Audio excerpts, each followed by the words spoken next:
भी एगो उन्नाव जिला है, वहां का एक सेंगर करके विधायक था, कुलदीप सेंगर ऐसे करके था। वो रेप किया 17 साल की लड़की का, नाबालिग का रेप किया, और वो एफआईआर लिखने गई ना तो पुलिस वाला एफआईआर नहीं लिखा सब, पुलिस वाला एफआईआर नहीं लिखा सब। तो विधायक था वो, उन्नाव का विधायक। विधायक के भाई सब जाके लड़की के बाप को इतना मारा सब, इतना मारा सब कि बेचारा अधमरा हो गया।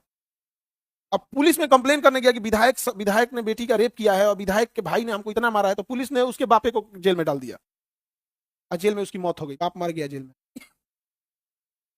इतना तबाही। विधायक इतना पावरफुल था कि कभी गवाही देने जा रही थी ना तो गाड़ी ट्रक चढ़वा दिया गाड़ी पे उसकी, तो बुआ लोग मर गई और ये आईसीयू में एडमिट हो गई, वेंटिलेटर पे 15 दिन थी। इतना झमेला हुआ। लेकिन फिर वो लड़की योगी आदित्यनाथ जी के दरवाजे पे जाके आत्मदाह करने की प्रयास की कि हम मर जाएंगे, उससे अच्छा आपके दुआरिये पे मरे। तब फिर केस हुआ और उसको उम्र कैद की सजा हो, उम्र कैद की सजा हो। आप ताजी बजा रहे हैं, अब सुनिए। कल उसको बेल मिल गया है। हाँ, कल उसको बेल मिल गया है। अब सुनो ध्यान से। 140 करोड़ लोगों में किसी की औकात नहीं है जो उसके खिलाफ कुछ बोल सके। अब समझ में आया हम गुलाम क्यों थे? सबको दिख रहा है सामने है। 140 करोड़ हिंदुस्तान में किसी की औकात नहीं। अच्छा, जो बोल रहा है ना वो इस बात के लिए डरा है कि कहीं मेरा यूट्यूब ना डिलीट हो जाए, कहीं हमारे ऊपर एफआईआर ना हो जाए। ये है खौफ। वो बलात्कारी के खिलाफ बोलने में हालत खराब हो जा रही है लोगों की। समझा कि नहीं गया? रातें जब जब हम लोग खबर पड़े तो नेट दिमागे झनक गया। 140 करोड़ लोगों की यह हैसियत है, एक बलात्कारी मुंह पे थूक दिया हम लोग। बाप को मारा पुलिस ने, उसके बाद पुलिस कहती है हमारी इज्जत क्यों नहीं। अरे यार, तुम लोगों ने क्या अपना इज्जत की जगह डर बना दिया तुम लोग। मुस्कुराइए, आप भारत में हैं। अच्छा, लखनऊ के जस्ट बगल में उन्नाव है। लखनऊ और उन्नाव जिला सटा हुआ है और कहा जाता है मुस्कुराइए आप लखनऊ में रहिए। समझ में देश गुलाम कैसे हुआ था? यही है देश के गुलामी का। किस पार्टी का विधायक था? रूलिंग पार्टी का विधायक में ही इतना पावर होता है, विदाउट रूलिंग में तो होगा नहीं सकेगा। बात तुम फिर पार्टी पे लेके चले आए। बात पार्टी का नहीं कि कांग्रेस का है कि बीजेपी का है कि जदयू का है कि आरजेडी का है कि सपा का है। बात यह है कि वो दरिंदा है। पार्टी को छोड़ो, किस पार्टी का है, फिर तो वही हो जाएगी, पॉलिटिक्स वाली बात हो जाएगी, है कि नहीं यहाँ पर? अब बस हम इतना बोलते हैं कि यही चीज दुबई में किया रहता तो आज उसका सर काट दिया गया रहता, दुबई में फांसी दे दिया रहता अब तक। लखनऊ के पास का है, लखनऊ के बगल का, लखनऊ राजधानी। तो हम कहते हैं ना, क्राइम ऐसा नहीं है कि दुनिया में कभी खत्म हुआ है, बट इस तरह से जो खुलेआम अपराधी हैं उनको तो कम से कम सजा दो। अच्छा, ये पिता मर गए, सब हो गया, अब बेचारी का क्या, कैसा लगेगा? अगर आप लोग इसको बहुत बड़े पैमाने पर उठाइएगा, बहुत बड़े पैमाने पर, तो 1 से 2 दिन के अंदर उसका बेल रद्द हो जाएगा, वापस जेल में जाएगा वो। हम क्यों बोल रहे हैं? ना वो लड़की को हम जानते हैं, ना उस इंसान से हमारी कोई पर्सनल दुश्मनी। हम बोल रहे हैं इस देश को अच्छा बनाने के लिए।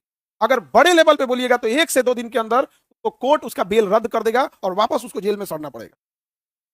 आप समझिए ध्यान से यहाँ पे। और लड़की लोग खाली लड़ाई इस बात का लड़ेंगे कि हमारा कपड़ा पहनने की आजादी होना चाहिए, हमारा ठोड़ रंगने की आजादी होनी। क्या लड़की निकली है इसके लिए? कितना काहे नहीं बन बढ़ेगा? एक को सुने हो अभी तक? हमारा बताना पड़ रहा है लड़की लोग को। था ट्विटर पे रंग दो लोग, सोशल मीडिया पे। समझ आ रहा है कि नहीं आ रहा है? ये देश आपका है, आपको बचाना होगा, नहीं तो कचल दिए जाओगे।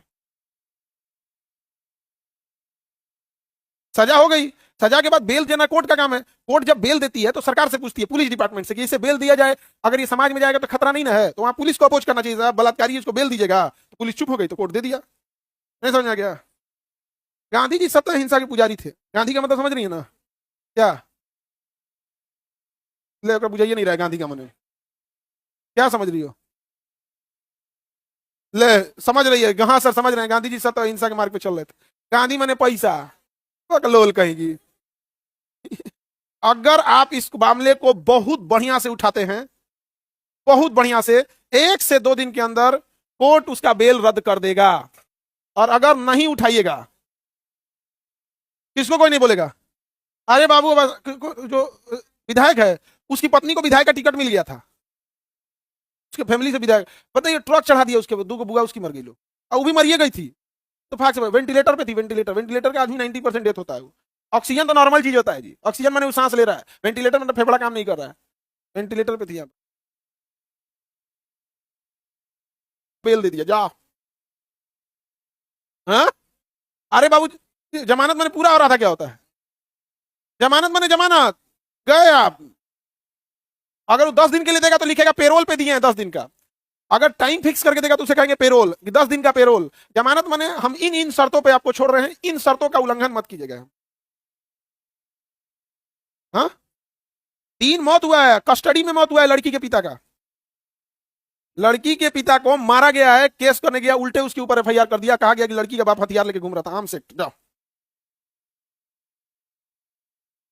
हाँ,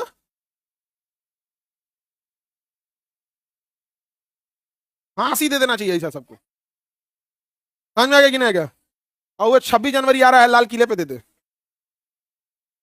और इस अगेन समझिएगा ध्यान से, इन सारी घटनाओं के पीछे अगर एक बड़ा कोई जिम्मेदार है तो महिलाओं का मौन रखना। आज अगर हिंदुस्तान की महिलाएं सड़क पर निकल जाती सब इसके लिए, ये क्या हो रहा है कि 100 को रेप हो रहा है, उसमें किसी एक के लिए कैंडल लेके निकल गए। अरे अपना संस्कार भूल गए। ये वो देश है जहां कैंडल कैंडल नहीं, सीधे कैंडल नहीं लंका जला दिया जाता है। यहाँ पर हमारे राम जी कैंडल लेके निकले थे, लंका जला दिए थे। यहाँ कैंडल जलाता है, यहाँ पे कैंडल कैंडल नहीं, सीधे लंका जला दिया जाता। आज अगर महिलाएं इसका विरोध करें, सबको लगेगा कि नहीं भैया ये गलत हो रहा है। यहाँ पे एकदम बताओ, ये बात मीडिया को उठाना चाहिए। अंजना